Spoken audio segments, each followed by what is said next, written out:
అది ఒక happy story, అది చెప్తాను. చెప్పు జ్యోత్స్న, మైక్ దగ్గర పెట్టుకొని చెప్పు.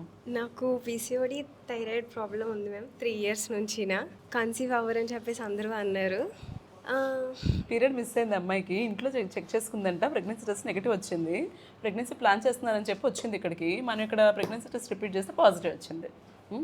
సో అందరూ అన్నారా థైరాయిడ్ ప్రాబ్లం ఉంది, పీసీఓడి ఉంది, ప్రెగ్నెన్సీ రాదు అని అన్నారంట. నువ్వేమైనా మందులు వాడేవా?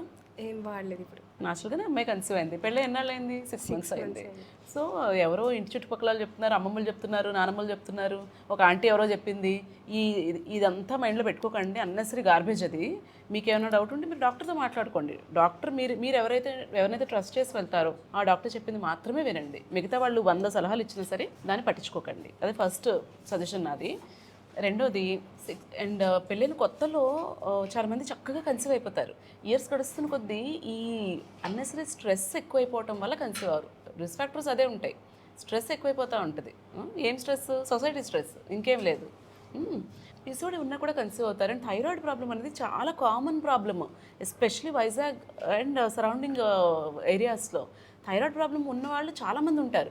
అసలు కొంతమంది అయితే థైరాయిడ్ ప్రాబ్లం ఉందని చెప్పడం కూడా దాచేసి పెళ్లి చేసుకుంటున్నారు. థైరాయిడ్ ప్రాబ్లం ఉందని రిజెక్ట్ చేస్తారు, పిల్లలు పుట్టరు అని. విన్నావా అలాంటి స్టోరీస్ కూడా? నేను అవి కూడా వింటూ ఉంటాను ఇక్కడ. సో థైరాయిడ్ ప్రాబ్లం ఉన్నా భయపడకండి, పీసీఓడి ఉన్నా భయపడకండి, చక్కగా ట్రీట్మెంట్స్ తీసుకోండి, కన్సీవ్ అవుతారు. మీ లక్ బాగుంటే ఎంఐలాగా ఏ ట్రీట్మెంట్స్ లేకుండా కూడా కన్సీవ్ అవుతారు. బాగుంది. శాఖది అంత మంచిగా వచ్చింది. 20 days తర్వాత రా మెడిసిన్ స్టార్ట్ చేసేసుకోవాలి.